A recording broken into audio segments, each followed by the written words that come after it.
Boy notices strange pattern on a lake before experts locate an object buried in the mud.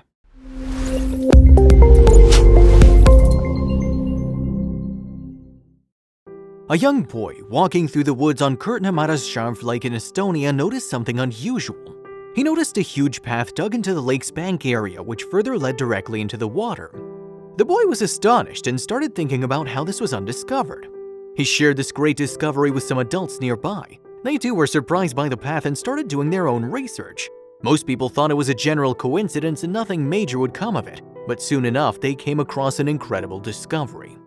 On a rainy afternoon, a small boy from Estonia walking through the forest on AnimalsWorld Lake noticed a very strange patterned path leading him directly into the AnimalsWorld Lake. However, the path didn't look natural. Something buried inside the lake must have dug the path. He decided to share this huge discovery with the people because he wanted to know what was buried deep inside the lake. He alerted his parents, who then told others in their neighborhood. By the time the word spread, everyone was curiously fascinated. People waiting started trying to pull out what was deep inside the water, but soon it was clear they couldn't do it alone. The ropes broke and people were finally exhausted. No matter how much they tried, the object didn't even move a bit. Looking at what was happening, more and more people started gathering in curiosity. They were all looking at the lake in amazement and were trying to predict the object stuck inside. Soon enough, they realized their tugging was all in vain. It was time to alert the authorities. The authorities sent a massively huge bulldozer to take out what was hidden beneath the lake. The massive bulldozer was driven into the forest area to use a few ropes in order to pull the object out of the water. The ropes were supposed to be attached to the heavy object first so it could have been pulled out of the lake. Fortunately, the authorities were aware of this fact and they sent their most skilled and professional divers. A few of the strongest ropes were attached to the object and then to the bulldozer by the professional divers. It was made sure that the whole horsepower of the vehicle was used in pulling it. The skilled divers dived into the water and disappeared for a while before reappearing on the surface. Everyone crossed their fingers until the moment the divers came back to the surface and happily announced the ropes were finally attached. By this point, the audience was already very excited. After attaching the ropes to the bulldozer, the dozer finally pulled something huge. It was covered with mud and dust as shovels, revealing exactly what was submerged in the water. Many people couldn't believe their eyes that something this huge could have been hidden in the lake for so long without anyone noticing. Most people by this time had already started predicting what it could be. As soon as the cleaning sped up, people saw a huge open hatch and no longer was a complete picture formed. Was this some sort of old transport vehicle from World War I or maybe World War II? It was hard to tell what exactly the object was before getting it completely out of the lake. The vehicle was still very dirty with lots of mud. People continued holding their breath. The tension of the audience was literally palpable. People armed with shovels started shoveling away the mud. They were shoveling the mud with terrific speed. It seemed like they were too excited to know what the object was. Most people were actually eager to find out what the mystery was about. The excitement grew as more and more of the vehicle was cleaned. Now the moment of truth. The object was completely cleaned, but what was it? It was some sort of a heavy vehicle, but not an ordinary one. And the secret was finally revealed after hours of sweat and hard work. The object was now clean enough and understandable. Most people still weren't able to tell what exactly it was, but people started surfing through the internet to find out. To most, it looked like a tough hard metal-made object, but like a military vehicle. People were both astonished and amazed as they further examined it. With all the dust and dirt removed, it was now clear to everyone what they'd pulled out of the lake. One smart person standing there quickly surfed on the internet and found it was a Soviet-used World War II tank. He also argued this was one of the Soviets' most powerful tank of all time, for some reason in amazing condition. Now the most obvious questions: how did this thing get into the forest and lake, and who sank it? People weren't able to control their nerves as the mystery went further. It was soon clear that the mystery was about to be solved. The people made no delay informing the authorities, and the authorities immediately came to the spot and further informed that it was a T-34-76A built by the Soviet Union during World War II. The mystery was being more intensely solved. People started thinking about the possible reasons why the Soviets would sink such an extremely powerful tank into a lake. Many started giving their own predictions and reasons, but the original answer was yet to come. And trust me, it was pretty amazing. Finally, the authorities called expert historians on the spot to examine it. After a deep analysis of the tank, the historians finally said it was intentionally sunk by the Soviets to prevent the enemy from using the tank. Historians further explained that at the time of World War II, the T-34 was the most powerful tank in the world. The Soviets intentionally sank it so the approaching enemy couldn't use it against them. They did choose the best place to hide it. It was incredible research to find a 27-ton Soviet Union tank laying in the water for around 56 years. The water managed to erode some parts of the metal, but it still looked amazing. It almost looked like you could jump in and start going. This wasn't the first tank to be found in a lake. Several German tanks have also been found in Russian waters. There are still several undiscovered tanks yet to be found too, most of which are random, such as built for construction work. Now it was time to tow the tank and leave it somewhere safe. After a few hours, the tank was now successfully towed far enough to the lakeshore. People spent a lot of time taking pictures and posing with this incredible piece of history. It was just incredible to find something this old in the water and in such perfect condition. A few years after this incident, though, something even stranger occurred in a lake on the opposite end of the earth.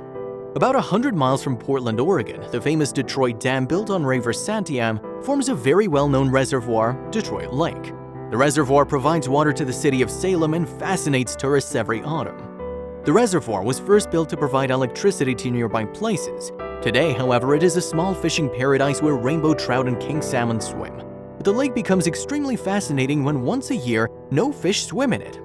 Towards the end of the year, the lake starts getting dried up and completely dries off, barren land with just rocks about it. The locals flock to the mountains of Marion Country at this time, not only to see the barren land, but something else too. They draw themselves to the dry lake to crack the mystery this lake holds. They knew there was a great mystery, but it could only be cracked during the autumn and early winters.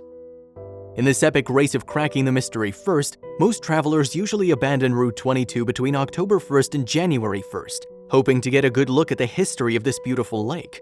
There are literally hundreds of people every year who try to find out the history. This is because of what protrudes from the bottom. The lake bed starts looking like a troop of soldiers as if it were a giant. A vast barren landscape gets revealed as soon as the water slowly dissipates. With this, it also reveals the long-kept secrets of the land. As the lake dries up, hundreds of tree stumps become visible. These tree stumps run through the whole landscape like lunar craters and overall create an eerie atmosphere. You could easily see thousands of tree stumps lying on this barren land. They're a bit different from usual as well. Touching one of these feels like some unusual bark. Obviously, this was because it was a very thick stump resting at the bottom of the famous Detroit Lake for decades. Many people started wondering as if these stumps were dried up because of the lake. In summers especially, this lake is a very popular place for water sports. But few argue that the lake had some history of its own and this was just a part of it. In 2015, a major drought struck the region and the water level dropped to a record low, revealing the deepest deposits of the reservoir. It was the first time since the water level had dropped that much since 1969. Persistent drought and the lack of snowfall in the Cascade Mountains made sure the water level of the lake fell 143 feet that year. Dave Zahn, assistant sheriff of Marion County, took this as a positive sign and marched towards the lake to explore what was beyond the tree stumps. He wanted to crack the mystery the lake was holding, and this was probably the best time. He didn't have any idea what he'd come across, that it was something unusual no one discovered before. In an interview, he said that he thought of that journey as a treasure hunt for him, and he'd find something in it. He wandered across the dry lake bed and ran his fingertips over the stumps till he saw something unusual. He spotted something a fair distance that seemed extraordinary to him, something that definitely didn't belong. He now had to find out what that strange thing was, which was waiting for over 70 years at Seaboden to be found. On a barren part of the lake bed that had been underwater for over 70 years, the assistant sheriff was shocked to see what initially looked like a thick branch lying between two tree stumps. As he approached the curiosity, he came to know what the object really was. Being buried and covered in sand and mud, it wasn't clear to him what it was at first. He looked at it closely and tried to figure it out. When he looked at it again, he wasn't able to believe his eyes. He immediately came to know that he'd found something remarkable. It was a wooden carriage. It stuck out of the mud and was very well preserved. It had huge wheels attached to it with a spring seat. The low oxygen content in the reservoir was a huge factor for preserving this unique piece of history almost perfectly. Besides this, a huge metal plate was also attached to the carriage that provided some of the details about this piece of great art. The metal plate clearly showed the manufacture of the carriage. Dave took a breath of relief as now he knew this find would go down in the history of the region. The carriage was sent for restoration by the authorities. After restoration was done, it was revealed the carriage was built by the largest automobile manufacturer in America, the Milburn Wagon Company from Toledo, Ohio. The Great Milburn Wagon Company was founded in Toledo in 1848. The company became pretty popular in the States after some years as they started producing stylish carriages before they were replaced by electric cars. The carriage told an amazing story. Moreover, the discovery had opened a path to the past. The history of Detroit Lake wasn't exactly a secret, but keep in mind that not everyone from Oregon was familiar with the history of their region, and this discovery does remind us of all the time when the new Detroit was a great settlement. People of the region were so astonished by the mysterious carriage that they started inquiring about the story behind it. The carriage gave fascinating insights into the automotive history of the region. The enthusiastic locals took no time in picking up the intriguing story. They had their own opinions on it. Some of them said that in the 1880s, pioneers had left the state of Michigan who then directed these carriages like those found by Deputy Dave. Soon the pioneers founded a small settlement along a river. Initially they called it Co, but later when their settlement got popular and more people started coming from Michigan, it was renamed New Detroit after the largest city in its home state. As the settle gained popularity, it gained its unique importance at the time. Many people deserting the merchant town came to this settlement to live. By the time it became well known, its population mark crossed 200, which wasn't exactly low at the time. Most happy by the settlement were the forest settlers. It was like a dream come true. They built wooden huts out of the wood that was like sand at the time. Meant more and more people became part of it and attracted more and more people. Construction workers were initially housed by the small community for the Oregon Pacific Railroad project. But the small community eventually flourished on its own as residents built cafes, churches, hardware stores, and logging operations. Until the 19th century, the place was only accessible by train and wagon and was considered the most important employer at the time, but it was also struggling with a huge problem. They couldn't count on and had to build a dam for the Detroit Lake River and its floods.